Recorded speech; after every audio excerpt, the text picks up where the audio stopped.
নমস্কার, কাকলিস কুকিং হাবের নতুন আরেকটি ভিডিওতে আপনাদের সবাইকে স্বাগত।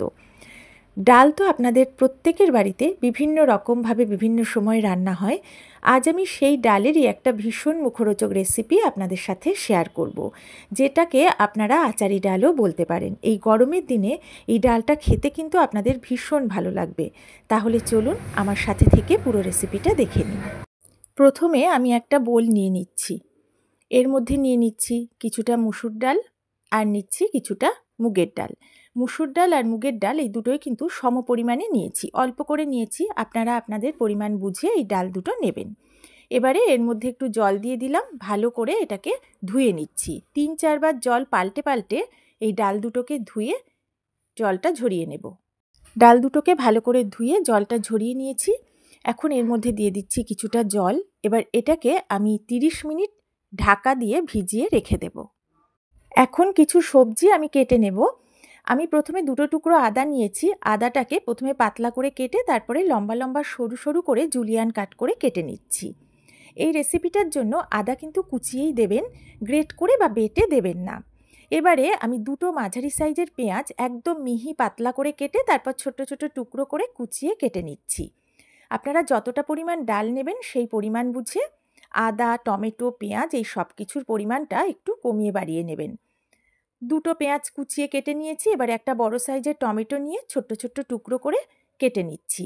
এরপরে আমি কাটবো 2টো কাঁচা লঙ্কা। 2টো কাঁচা লঙ্কা আমি চিড়ে নিচ্ছি, যেহেতু ঝাল কম খাই আপনারা কুচিয়েও দিতে পারেন। এখন গ্যাস ওভেনে আমি একটা কড়া বসিয়ে দিচ্ছি।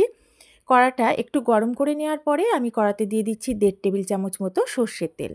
তেলটা নাড়িয়ে চাড়িয়ে একটু গরম করে নিলাম। ভালোভাবে গরম হয়ে যাওয়ার পরে আমি তেলে এবার ফোড়নে দিচ্ছি একটা শুকনো লঙ্কা, দিচ্ছি কিছুটা গোটা জিরে, আর এখানে আপনারা একটা তেজপাতাও দিতে পারেন। এবারে একটু নেড়ে নেওয়ার পরে ঢাকা দিয়ে আমি 30 থেকে 40 সেকেন্ড ফোড়নটা ভেজে নেব, যাতে ফোড়নের থেকে খুব সুন্দর একটা গন্ধ বেরোয়। ফোড়নটা ভাজা হয়ে গেছে। এখন আমি যে পেঁয়াজটা কুচিয়ে রাখলাম সেটা তেলের মধ্যে দিয়ে দিলাম। পেঁয়াজটা দেওয়ার পরে গ্যাসের ফ্লেমটা মিডিয়ামে করে একটু নেড়ে চেড়ে আমি মিনিট খানেক প্রথমে ভেজে নেব। এই রেসিপির জন্য পেঁয়াজ কিন্তু খুব বেশি ভাজা যাবে না, বেশি লাল করে বা মুচমুচে করে পেঁয়াজটা যেন না ভাজা হয়। পেঁয়াজটা একটু ভেজে নেওয়ার পর আমি এখন যে জুলিয়ান করে আদাটা কুচিয়ে রেখেছিলাম সে আদা কুচিটা দিয়ে দিচ্ছি, আর দিচ্ছি 2টো চেরা কাঁচা লঙ্কা। এখন এই সব কিছু আবারও মিশিয়ে নিয়ে অল্প কিছুটা সময় নেড়েচেড়ে ভেজে নেব। গ্যাসের ফ্লেমটা আমি লো টু মিডিয়ামেই রেখে দিয়েছি। একটু ভাজার পরে এখন দিয়ে দিলাম অল্প করে একটু লবণ, দিচ্ছি 1/2 চামচ মতো হলুদ গুঁড়ো, 1/2 চামচ কাশ্মীরি লঙ্কার গুঁড়ো, আর আপনারা ঝাল শুকনো লঙ্কার গুঁড়োটা খেলে এই সময় দিয়ে দেবেন। এখন সব মশলা, পেঁয়াজ, আদা একসাথে মিশিয়ে একটু নাড়াচাড়া করে ভেজে নেওয়ার পর গ্যাসের ফ্লেমটা লো করে ঢাকা দিয়ে বেশ কিছুটা সময় ভাজবো, যাতে মশলার কাঁচা গন্ধটাও চলে যায় আর পেঁয়াজ, আদা সব কিছু বেশ ভালোভাবে নরম হয়ে মশলার সাথে মজে যায়। কিছুটা সময় ঢাকা দিয়ে ভাজার পরে ঢাকাটা তুলে নিলাম। মশলাটা বেশ ভালোভাবে কষানো হয়েছে, তেলটাও ছাড়তে শুরু করেছে। আমি আবারও একটু নেড়ে নিচ্ছি। ওদিকে যে ডাল দুটো আমি ধুয়ে ভিজিয়ে রেখেছিলাম সেই ডালের জল সম্পূর্ণ ঝরিয়ে আমি ডালটা নিয়ে নিচ্ছি।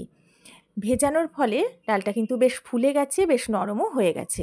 এখন এই ভেজানো ডাল দুটো আমি কড়াতে দিয়ে দিলাম। এগুলো দেওয়ার পরে প্রথমে মশলার সাথে মিশিয়ে নেব, তারপরে গ্যাসের ফ্লেমটা লো টু মিডিয়ামে করে এটাকে বেশ কিছুটা সময় ভেজে নেব। এটাকে কিন্তু একটু সমানে নাড়াচাড়া করেই ভাজতে হবে। ভাজতে ভাজতে যখন দেখবেন ডাল দুটো ট্রান্সপারেন্ট হয়ে গেছে, বেশ সুন্দর ভাজা গন্ধ বেরোচ্ছে, জল ভাবটা আর একদম নেই, তখন বুঝবেন কষানোটা ভালোভাবে হয়েছে। বেশ কিছুক্ষণ সময় নিয়ে আমি ডালটা ভেজে নিয়েছি। দেখুন বেশ ঝুরঝুরে হয়ে গেছে, খুব সুন্দরভাবে কষানো হয়ে গেছে। আর বেশি ভাজা বা কষানোর দরকার নেই, একটা মিষ্টি গন্ধও বেরোচ্ছে। এখন আমি এর মধ্যে দিয়ে দিচ্ছি পরিমাণ মতো ফুটন্ত গরম জল। খুব বেশি জল দেওয়ার দরকার নেই, কারণ এটা পাতলা হবে না, বেশ ঘনই হবে।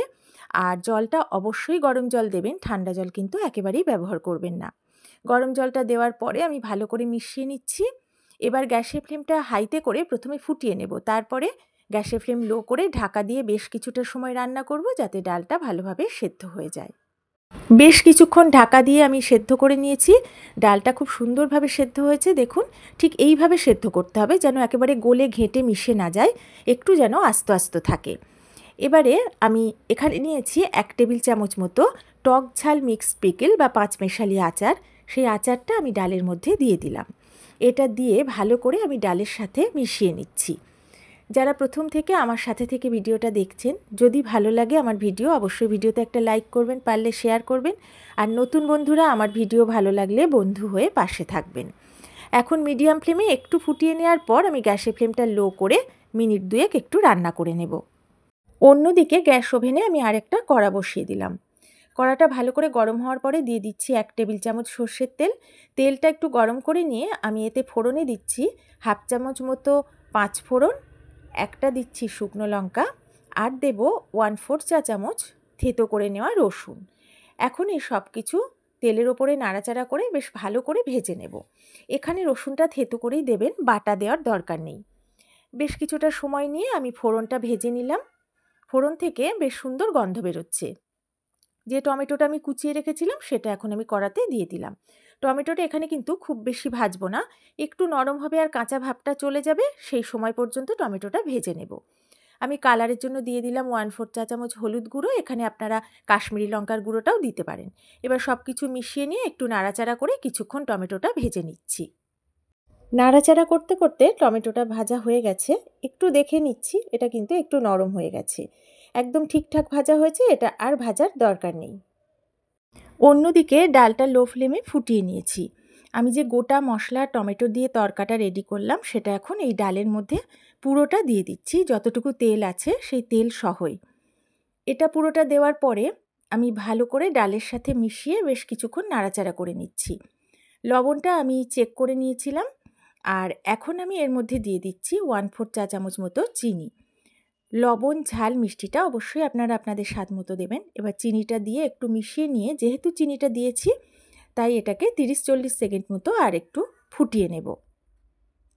কিছুক্ষণ ফুটিয়ে নিলাম। রান্নাটা কিন্তু আমার একদমই প্রায় কমপ্লিট। দেখতেই পাচ্ছেন এটা বেশ ঘন হয়েছে, এটা কিন্তু ঠিক এরকমই হবে। এখন আমি দিয়ে দিচ্ছি উপর থেকে বেশ কিছুটা ধনেপাতা কুচি। এটা দেওয়ার পরে একটু নাড়াচাড়া করে মিশিয়ে নেব। এই রেসিপিটা রুটি পরোটার সাথে তো ভীষণ ভালো লাগে, তবে গরম গরম ভাতের সাথে এই ডালটা যদি থাকে তাহলে অন্য কোনো কিছু পদ আর লাগবেই না খাওয়ার জন্য। এটা দিয়েই অনেকটা ভাত অনায়াসে খেয়ে নিতে পারবেন। এটার স্বাদ এতটাই ভালো হয় আর গন্ধটাও অসাধারণ। এখন গ্যাসের ফ্লেমটা অফ করে দিয়ে আমি ঢাকা দিয়ে কিছুক্ষণ রেখে দেব। অপূর্ব স্বাদের আচারি ডাল আমার একদম রেডি হয়ে গেছে খাওয়ার জন্য। আমি অন্য একটা পাত্রে এটা তুলে নিচ্ছি। যখন কোনো কিছু রান্না করতে ইচ্ছা করবে না, তখন মুখের স্বাদটা বদল করার জন্য এই ডালটা একবার অবশ্যই রান্না করবেন। লাঞ্চটা কিন্তু একদম জমে যাবে। আর বাড়িতে রান্না করে খেয়ে আমাকে জানাবেন আপনাদের কেমন লাগলো। তাহলে আজকের মতো বিদায় নিচ্ছি। সবাই ভালো থাকবেন, সুস্থ থাকবেন।